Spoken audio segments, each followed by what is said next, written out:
I want to talk at length about the earthquake and the deteriorating situation in Turkey and Syria. But just before we get to there, I just want to speak about the Parliamentary Committee report into the appointment of BBC Chairman Richard Sharp, because the Culture, Media and Sport Committee, which approved his appointment, say that he made significant errors of judgment by failing to declare his role in facilitating a loan to Boris Johnson, who was then Prime Minister, obviously went on to recommend him for the job of BBC Chair.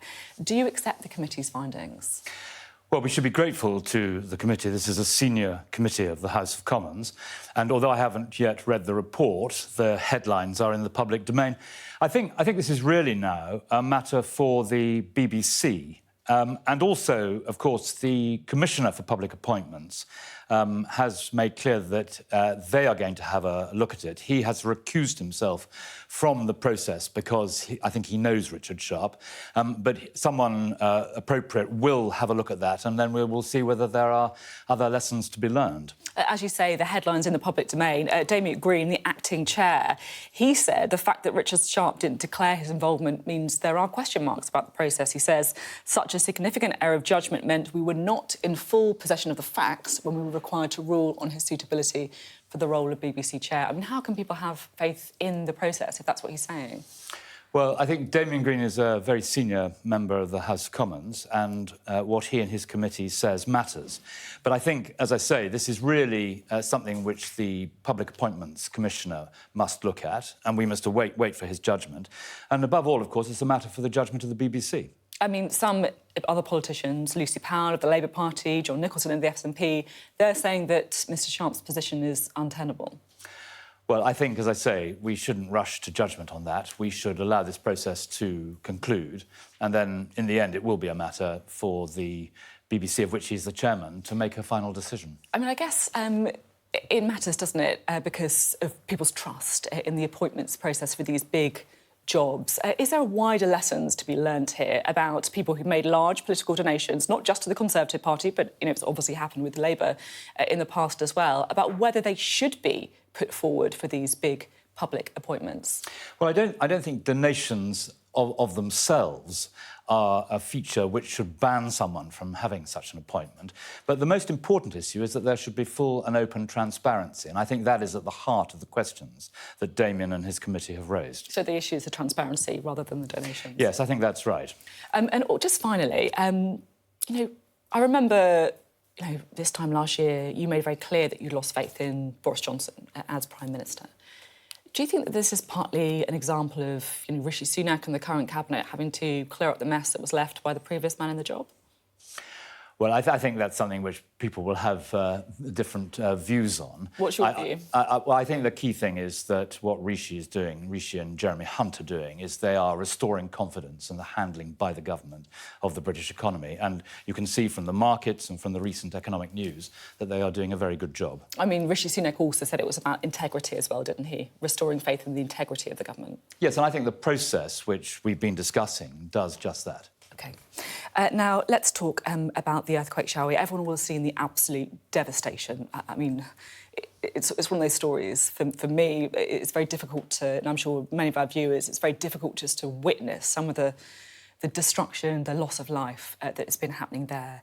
You know, the official death toll, I think, is 28,000. But, of course, if you speak to people on the ground, it's very clear that that is an underestimation. I'm afraid that's so.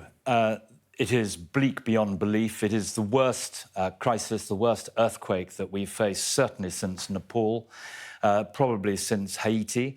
One of the heartening things is that lessons have been learnt from what happened in Haiti when the whole thing was a disaster, reinforced by the fact that there was no proper coordination and the international community piled in, and the response was, as a result, was not strong and was not right. This time, because Turkey and the body within Turkey that handles these things, ARAP, is much more sophisticated and is really well organised, the international community has been able to respond, and Britain was one of the first people to contact the Turkish government, ask what we could do, and to respond to the needs that the Turkish government set out. Of course, it's not just southern Turkey, it's also northern Syria, which is ungoverned space. It's much more difficult to get help and relief there. And the response of the British public through the Disasters Emergency Committee appeal is unprecedented. They have raised something like £53 million in 48 hours. The extraordinary generosity of the public is amazing and outstanding and heartening. And I hope that anyone who wants to support the Disasters Emergency Committee appeal will do so. This money will be incredibly well spent through international and respected NGOs, through the United Nations, and it will make a real difference. And the government is supporting it too, through taxpayers' money, through matching the first £5 million as well. So, you know, this is a great effort, but it's really, really needed. Yeah, as you say, it's astonishing the amount of money that people have taken from their pockets and given to the people who so desperately need it. You say that you are afraid that the death toll will rise. Do you think it could double? I think that the figure that the UN Emergency Coordinator has given yesterday when he was in the region of 50,000 is the right figure, I fear, that we are going to see. And of course, the situation in Turkey, the security situation also seems to be deteriorating. Some aid agencies having to pause their work. What is happening on the ground? Well, in Turkey, there is good organisation. And Britain sent immediately 77 search and rescue experts with the top-notch equipment to help. They arrived pretty rapidly. They have 4 sniffer dogs with them, and they have a team of emergency medical operatives to assess what else can be done on the ground in conjunction with the Turkish authorities. So as far as Turkey is concerned, we are, I think, doing what is required. 2 flights took off last night to help, one from RAF Brize Norton in Britain, one from our stores in Dubai, taking tents and blankets into Turkey, and much of that, of course, is bound for Syria. It is in Syria that the international community is far more stretched. We were able to get through the one crossing that is open for the UN, but that crossing too was badly damaged in the earthquake, and because of the Russian veto, the UN cannot use the other 3 crossings out of Turkey into Syria.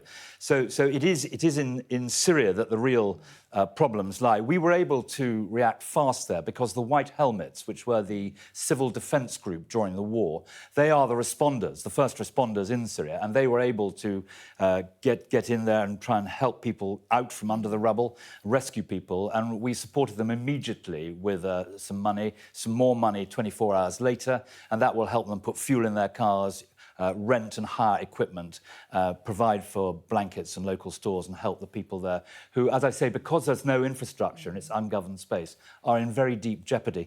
And of course, the temperature last night was -5 degrees in the region. I mean, you can't imagine, can you, with the infrastructure, as you say, just crumbling and temperatures at that level. You talk about the situation in Syria being much more complicated. Obviously, you know, Assad is a dictator. He's murdered his own people. We obviously don't have a diplomatic relationship with him. Does that make it more difficult? Well, it doesn't in these circumstances because we negotiate with the Syrian authorities through the United Nations. As I said, Martin Griffiths is on the ground there. He's a Brit. He's the senior British official at the United Nations, and he's in charge of the United Nations relief effort. And having him there as a voice for the international community makes our position with the Syrian government extremely strong. So the difficulty is because the devastation in the country already because of the years of civil war. I have to note that, you know, the latest figures show that our aid spending in Syria halved. We spent 181 million in 2020 and 91 million in 2021. Was that the right thing to do?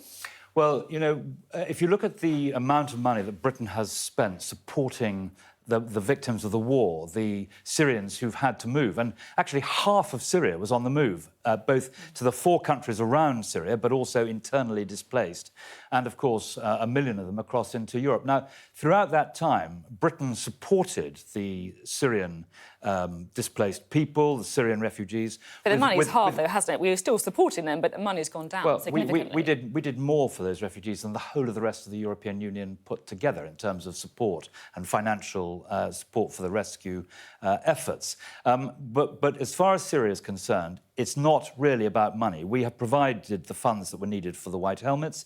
Although the budget, as you imply, is under considerable stress, when it comes to humanitarian work, we have some flexibility on that. My point is that the situation is worse in Syria, not just because of the earthquake, but because of the infrastructure, the hospitals already creaking, the country devastated because of years of war, at a time when we have halved the amount of aid we're spending. Yes, as I said, the budget is under very considerable stress, but we are still spending a great deal of money there, not far short of £200 million. So we're doing what we can, and we are having a big effect on the ground. And it is partly because of the work we do through international NGOs as well as through the United Nations that we know what's happening on the ground there, and we are therefore able to ensure that British help really gets through to those who need it. I want to talk a little bit about the aid budget as well. I know that you, over your career, have been someone who's been a big proponent about the importance of international aid. Of course, Rishi Sunak cut our aid budget from 0.7% of GDP to 0.5% back in 21. That was supposed to last for 3 years. So will it go back up to 0.7% next year? Well, it will go back up to 0.7% when the 2 fiscal tests that were set down by Rishi and confirmed by Parliament are met. I can't tell you precisely when that will be because it's not clear how quickly the economy is going to recover. The economy has suffered significantly from Putin's illegal war in Ukraine and also, of course, from the aftermath of COVID. So I can't give you an answer to that. But what I can tell you is that my job is to try and make sure that we have multipliers which augment the money that we can use, and we are doing that as fast as we possibly can. And also that we made our case to the Treasury. One of the problems for the budget is that we meet the cost of the first year of Ukrainian refugees who have sought sanctuary in Britain. That's perfectly proper. It's part of the use of the aid budget as defined. But we made our case to the Treasury, and the Treasury did manage to find an extra £2.5 billion of taxpayers' money. So we're spending at about 0.55 now, but we will get back to 0.7 as soon as the fiscal tests are met and the economic circumstances allow. You obviously can't tell us when that will be. I just want to have a look at what you said at the time the aid budget was cut. You said this, you said, no one should be any doubt about the damage these huge humanitarian cuts have done to the world's poorest and to the reputation and effectiveness of British leadership. That's what you said in October 2021. What happened to that, Andrew Mitchell? That Andrew Mitchell is now doing his very best to ensure that we mitigate the huge humanitarian cuts in the way that I described, by finding these multipliers. Some people might say that you've sold out on your principles to get a government job. Let me explain why I don't think that's true. So we're using these multipliers to find extra money. An example would be when I was in the Horn of Africa, where we have just staved off a famine this year, last year. We were able to do some co-financing with other countries, which increased the amount of money that was brought to bear on that crisis. So I'm looking at ways of mitigating the humanitarian effects.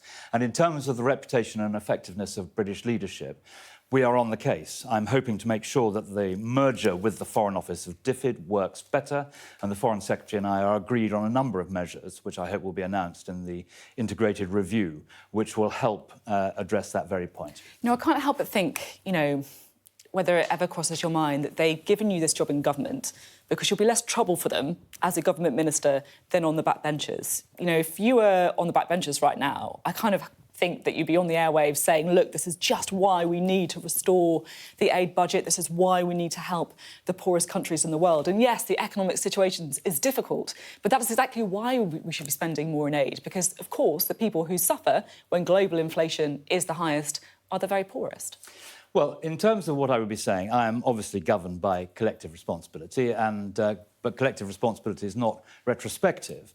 And I'm doing my very best to make the system work. And, if you're a politician, you always have to decide whether or not you are better off on the outside of the tent, trying to do what you can by shouting from the sidelines, or whether it is better to get inside and try and improve the situation.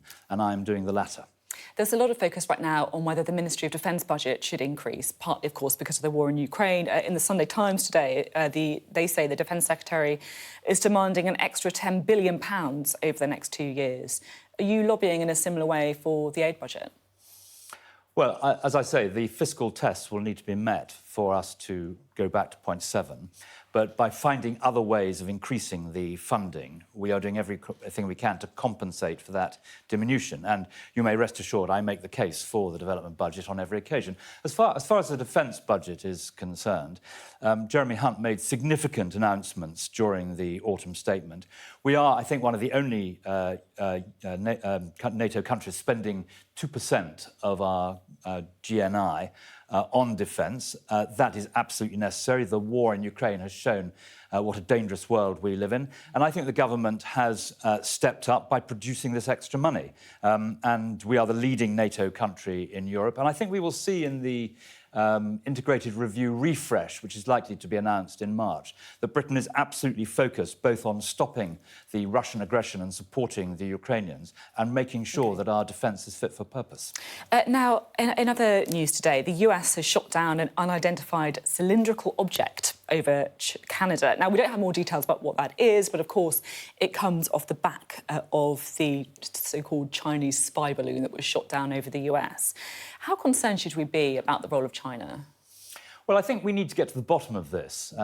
Transparency is most important. We need to find out exactly what's been going on, what these objects in the air are doing, what their purpose is, and then we will be able to reach a judgment. I mean, I think it's quite clear that both Canada and the United States have met their obligations to their citizens in intercepting them and destroying them. And once we've seen what was actually involved in the technology, we'll be able to make a judgment about that. Of course, some of your colleagues on the Conservative benches have some real concerns about China and about the influence. Alicia Cairns, for example, on this programme last week, the chair of the Foreign Affairs Select Committee, told me that I should delete TikTok from my phone because of Chinese capability. Do you think she's got a point? Well, I don't know. I'm afraid I'm a bit of an analogue politician in a digital age. But I think things easier, perhaps. I think that what Alicia says about China is extremely important. She chairs the Foreign Affairs Select Committee. And many of my colleagues and friends, like Ian Duncan-Smith, the former leader of the party, have been very clear about this. What I would say from the point of view of the Foreign Office and the government is we do have to have a relationship with China. We can't just cut it all off.